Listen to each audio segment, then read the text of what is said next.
예, 시작하도록 하겠습니다. 자, 오늘 다 중요한 건데 여러분들이 잘 따라오고 계세요. 이게 대학원에서도 석박사들 그 한 사례 하나가 3시간에서 1, 2주 하는 건데 굉장히 그 실무를 하시니까 따라오고 계신데 그 좀 빨라가지고 못 따라오시는 분도 있는데 그거는 그 끝나고 집에 가서 한번 살짝 읽어보면 100% 이해하실 분들이에요.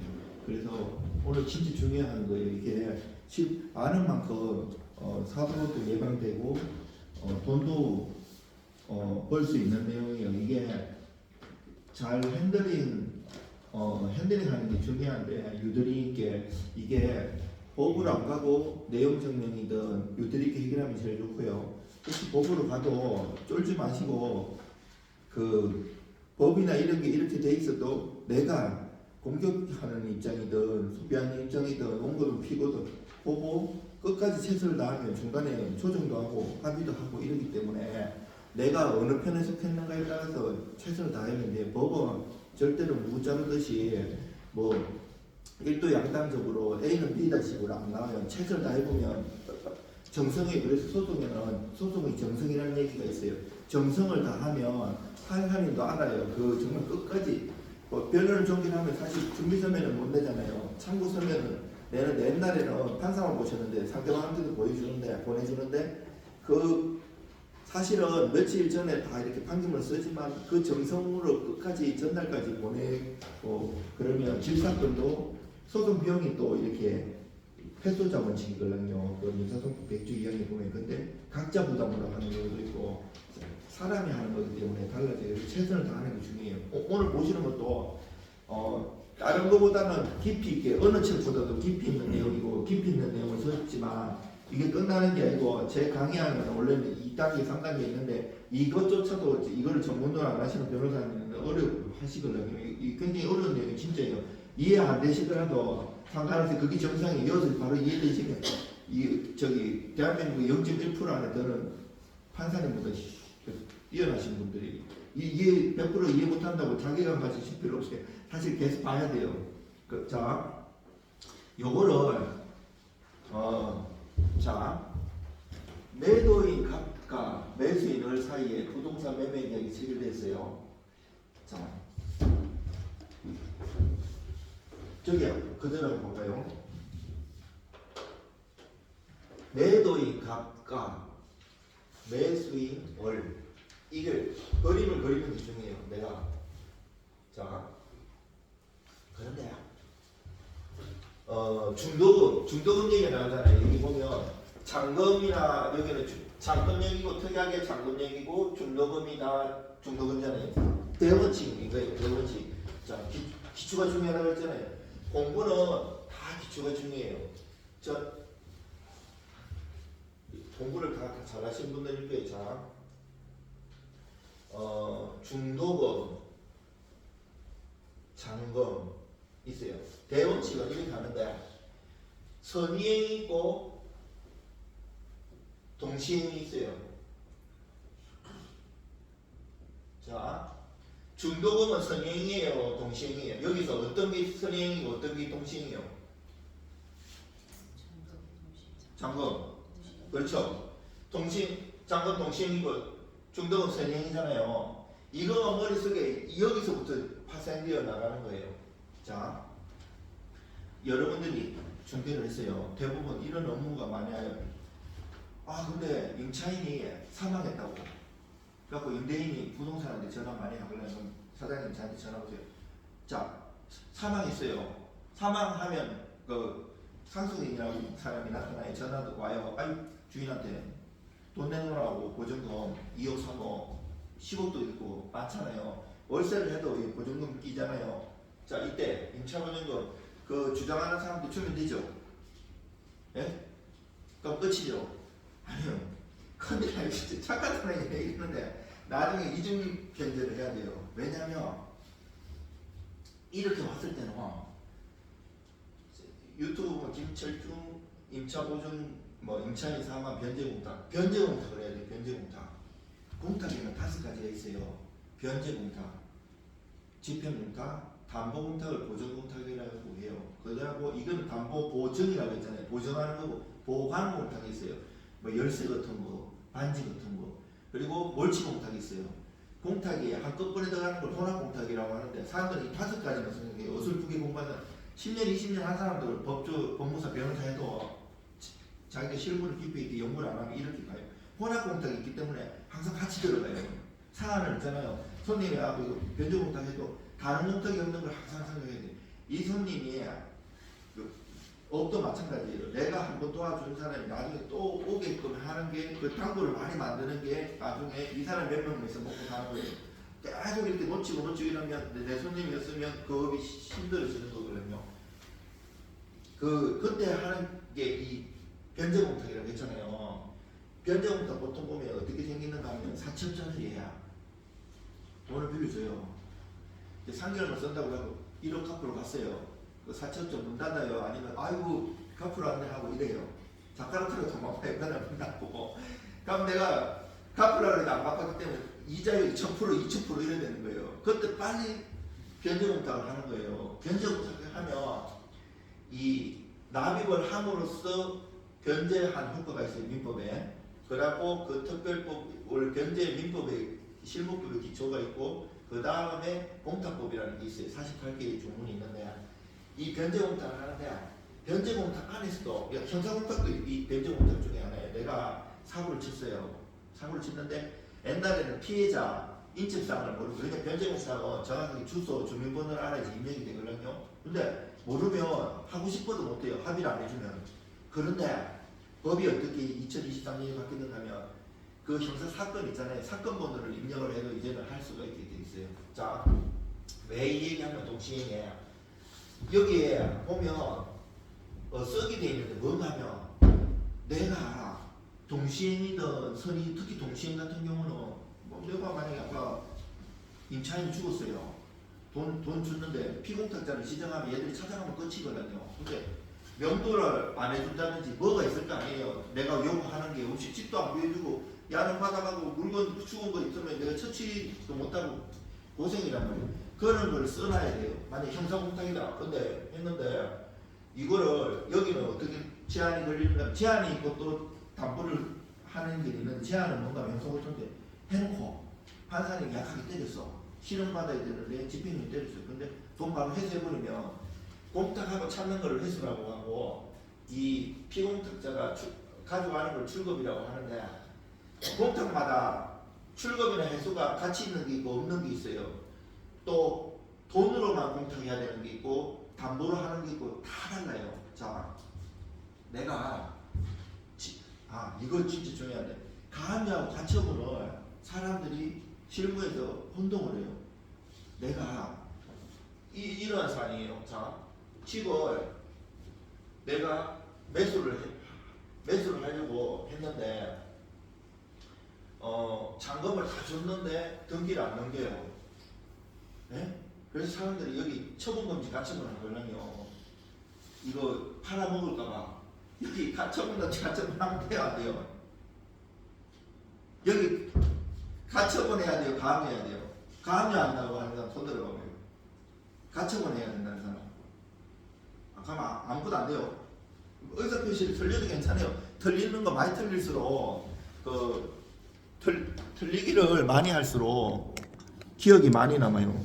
기억이 많이 남아요. 시험만 잘 보면 되지 마지막에 내가 일하는 걸 잘 하면 되지 중간까지 틀려도 괜찮거든요. 여기 보통 업체인데도 가처분하는 경우가 많아요. 가면 안 받아줘요. 기각돼요. 그 기간 동안 이미 다 날라버렸어요. 다 압류해야 돼요. 이거는 이 물건으로 하는 게 아니고 내가 돈 받을 게 있냐? 예? 돈 안 줬을 때 내가 얘를 이걸 큰 거를 내가 이거 생각하지 말고 내가 만약에 받을 게 돈을 받아야 되는 게 있잖아요. 그러면 다 압류를 하는 거예요. 내가 소송을 했어요. 소송을 하고 있는 중에 한번 소송 전에 1억 받을 게 있는데 돈 받을 게 있는데 여기에 집이 있는 걸 알아요. 그럼 미리 왜냐면 소송 들어가거나 중간에 하면 집 다 팔아버리고 없잖아요. 그러면 여기다 다 압류를 하는 거예요.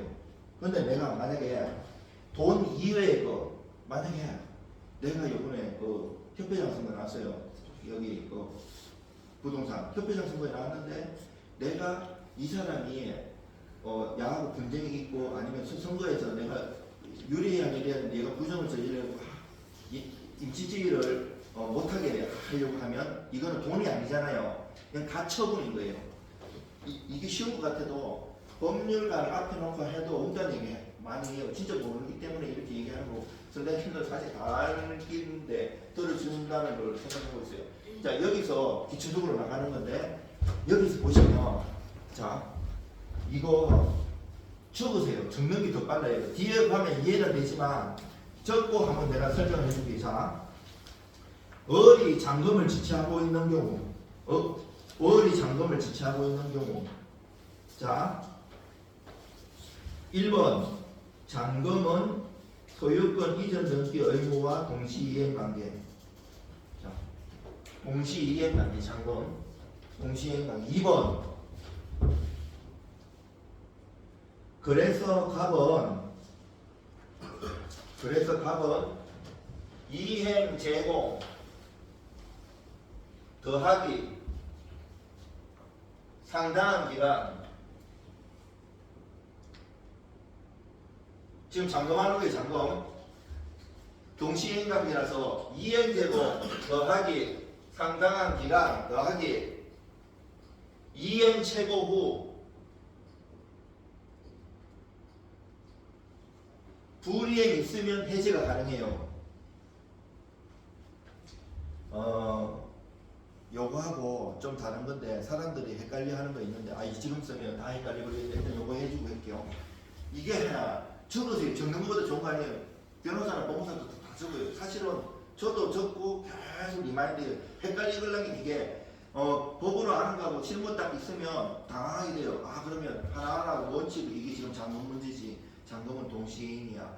그래서 이행 제공 있고 이행 제공이라는 게 뭘까 도대체?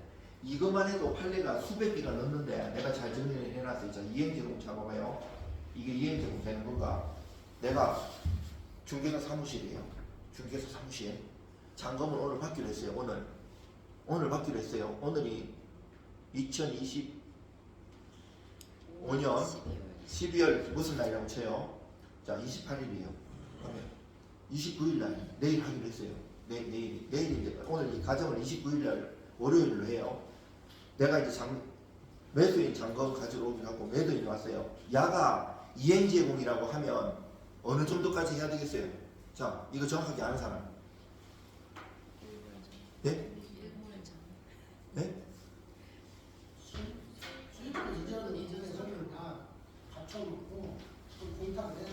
네, 잘 아시죠? 자, 저런데 자 물어보고 있습니다. 또 여기서 이제 깊이에요. 자, 서류를 가져온다고 했어요. 서류. 보통 소송하면 이런 경우가 있어요. 자, 매도용 인간증명서 가져가야 됩니다. 안 된다. 가져가야 돼. 이 가져오는 거를 판례가 매번 판례가 인정해준다. 매도용 인간증명 같은 필요 없다. 자, 필요해요. 자, 가자. 보통 있잖아요. 소송 하시면 이렇게 쓰된다는 하는 게 아니고 이미 잠깐 안 치를 거라고 미리 얘기를 한다든지 내용 증명한다든지 별의별 말이 나와요. 갑자기 그날 안 나타나는 경우는 잘 없어요. 그래서 매도인이 내가 돈 먹는구나 하고 매도인 인간이면서 똥으로 같이도 안 했는데 뛴다고 해요. 근데 그거를 소송을 하면 드러나요. 그래서 법무사 변호사도 그 말 믿으면 안 돼요. 뛰는 거 달라고 해야 돼요. 뛰는 줄 아는데 실제적으로 안 뛴 경우가 있어요. 그 대장 동사무소 가면 띠로 하면 그 근거가 다 남아요. 사실 저 해갖고 나중에 다 보걸랑요. 그리고 만약에 이게 있을 또 소송을 하면 뭐가 문제냐면 원래 이 매도인 인간증명 떼려가면 매수인 인적사항을 하면 중개사 사무실에서 일부러 재개발 재건축 경우에는 바지 세우는 경우가 많아요. 인적사항이 바지 안 세워도 뭐 며느리니 뭐 이래 하면서 주민번호 틀린 게 있어요. 주민번호 입력하면 안 되기 때문에 뜰 수 있어요? 안 돼요? 안 되걸랑요. 내가 무슨 얘기 하나 알아들었죠? 근데 공유 지분으로 사는 경우가 있어요. 이것도 공유 하루 총회 관련해갖고 중개 사고가 많이 있는 거를 이제 처음 하시는 그 법정교육 때는 많이 하는데 다 하신다고 생각하고 만약 공유 지분 계약서 이렇게 쓰는 경우가 있어요. 여러분들은 똑똑하기 때문에 그렇게 안 쓰는데 그렇게 쓰는 경우 진짜 많이 사고가 있어요. 뭐 김개똥 외 이명 이렇게 해갖고 얘가 없는 경우가 있어요. 얘가 없는 경우 이렇게 써가지고 서류를 미비하면 인정해 주겠어요? 안 주겠어요? 대부분 판례가 뒤에 다 있어요. 내가 설명해놨어요. 하는 경우도 있고 안 되는 경우 대부분 안 되는 경우가 많아요. 중개 대상물 확인 설명서라든지 계약서도 공유자가 100명, 200명 있는 경우도 있어요. 그러면 그 대표가 와요. 소송에는 선정 당사자라 해가지고 한 명한테 몰아서 보내는데 송달 인지대 비싸고 계속 왔다 갔다 하면 소송이 안 될 거 아니에요. 100명이면 하는데 우리 계약서나 중개대상물 확인서에는 선정 당사자도 없어요. 만약에 100명이라면 101장을 해야 되고 중개인이 2명 공동 중개를 하면 그거 숫자 다 넣어야 돼요. 출력도 다 하고 도장 다 찍고 간이 다 하고 개인 다 해야 돼요. 사고가 많이 일어나는데 여기서 재미점은 야 그러면 이행 제공이 어디까지인가? 그 적어놓고 내가 이 간단하게 적어서 물론 설명은 있는데 어려워요. 그거를 책으로 수백 장을 논문으로 쓰면 쉽게 쓰는데 이 강의하는 그렇게 하면 나는 보내도 여기서는 또 이렇게 자르고 그런 편집장에 그런 게 있어요. 자, 상당한 기간이 언젠지 이것도 중요해요. 야 상당한 기간이 도대체 그러면 판례도 자 얘들도 애매해요. 아 그러면 상당한 기간이 몇 며칠이냐고. 제가 이해하는 거는 읽어보기 위해서 가이드라인을 하는 거예요. 여기서 내가 읽고 하면 뭐가 쟁점인지 모르는데 이거를 염두에 두고 읽어보라는 거예요. 선생님 수준들이고 업무를 많이 하신 분들은 충분히 변호사보다 이런 업무에 대해서는 더 많이 알아요. 그래서 사고 나면 보조 참가해갖고 싸워줘야 돼요. 여러 번째 설명을 해줘야 돼요. 내가 변호사나 법무사라고 해갖고 자기 분야만 법을 아는 거지 이 사람이 뭐 화장품 회사다 아니면 중개사다 하면 이 업무에 대해서는 이 사람 사실관계 협조를 해줘야 돼요. 안 그러면 그 사람들이 엉뚱한 가요. 업무를 모르면 알아들으시죠? 이행 최고를 하고 이것도 보통 어떻게 하는 게 실무에서는 그냥 여기 돈 계좌이체 할 수 있는 거 아니면 서류 이렇게 하고 사진 찍어가지고 전송해갖고 점거로 해놓는 경우도 있고 내용 증명 보내는 경우도 있고 여러 가지가 있어요. 자 이거만 이 공부는 있잖아요. 뼈대를 쓰는 게 이거 여담인데 제가 머리도 나쁘고 이래가지고 물론 서울대 백년가는 학교에서 수석으로 졸업했지만 서울대 법대를 가고도 남는 분인데 왜 서울에 있는 뭐 학교 명함에 나와요. 전체 수석 졸업했는데 자랑이 아니고 공인중개사를 제가 그 5년 해가지고 붙었어요. 근데 법대를 가지고 공부를 엄청나게 많이 해야 되는 논문을 맨날 이렇게 쌓아놓고 공부를 많이 했어요. 근데 공부하는 방법을 몰라갖고 거의 학자처럼 공부를 했어요.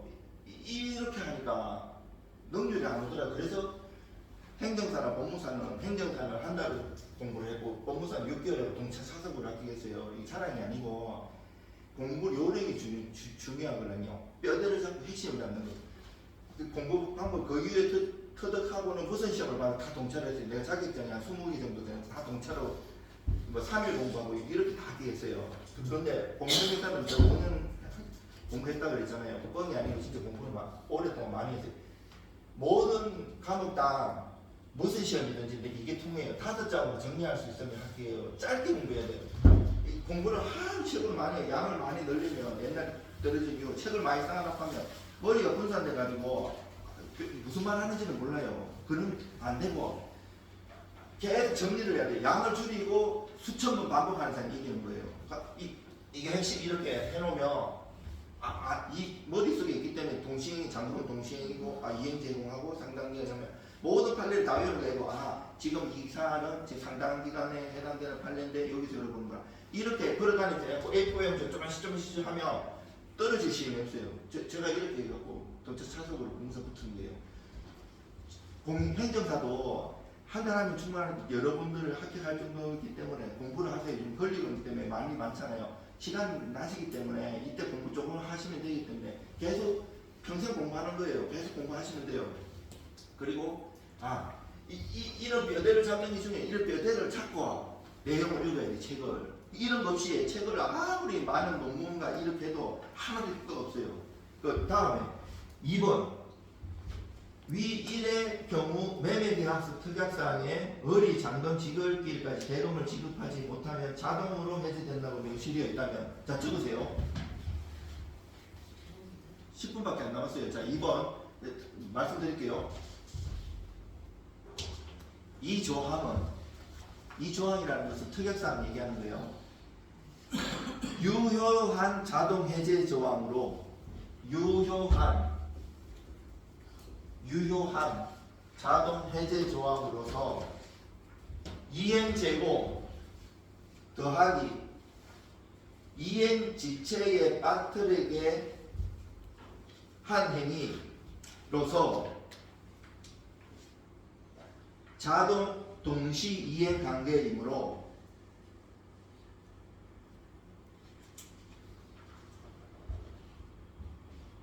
갑은 잔금 기일까지 이행 제공을 계속 유지하여야 하며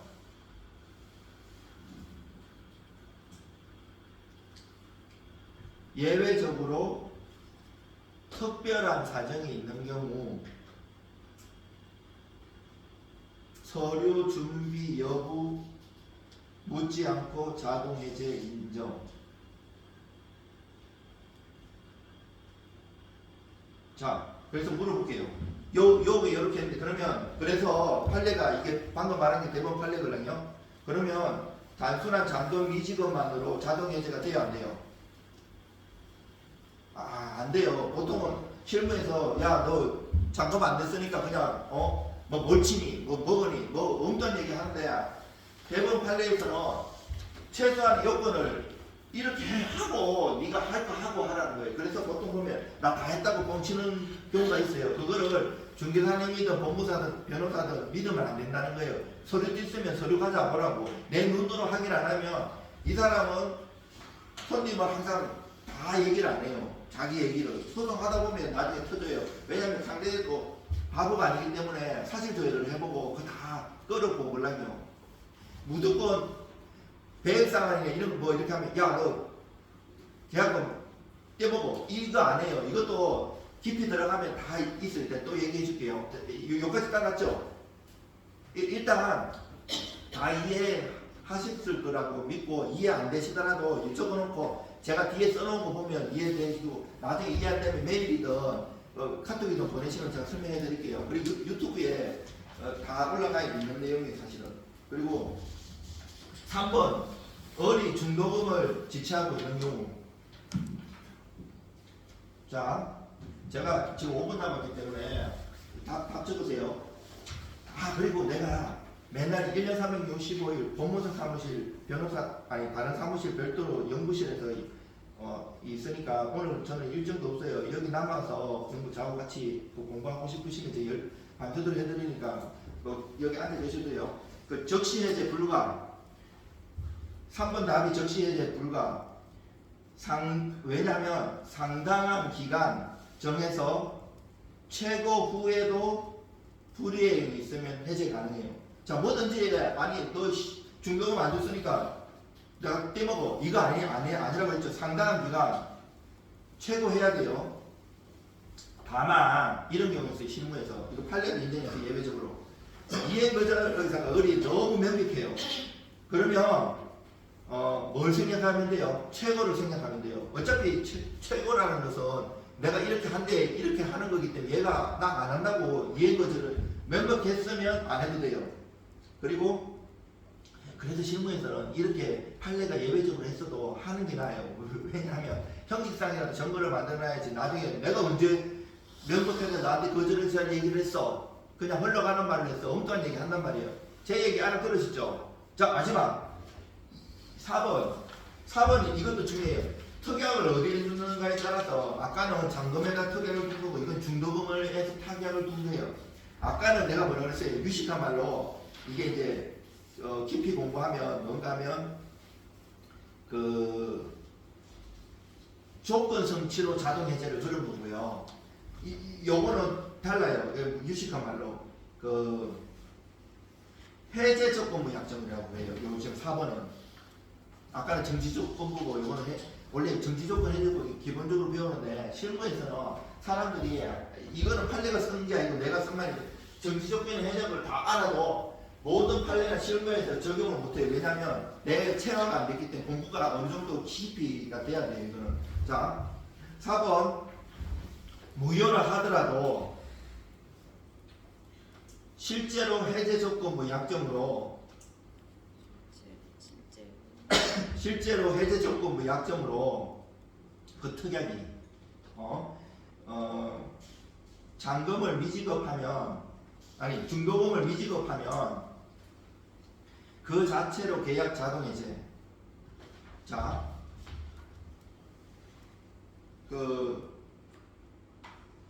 이게 선의행 단계이므로 매도인이 이행제공 할 필요 있어요 없어요? 선의행이기 때문에 돈 먼저 줘야 되잖아요.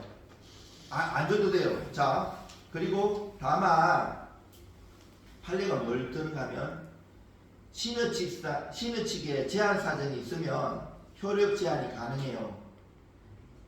그 중도금을 약정한 일자에 지급하지 않으면 무효로 한다는 특약이라고 했잖아요. 이거는 그 불이행 자체로서 자동으로 해제돼요. 그래서 최고나 해제 의사 표시 둘 다 필요 없어요.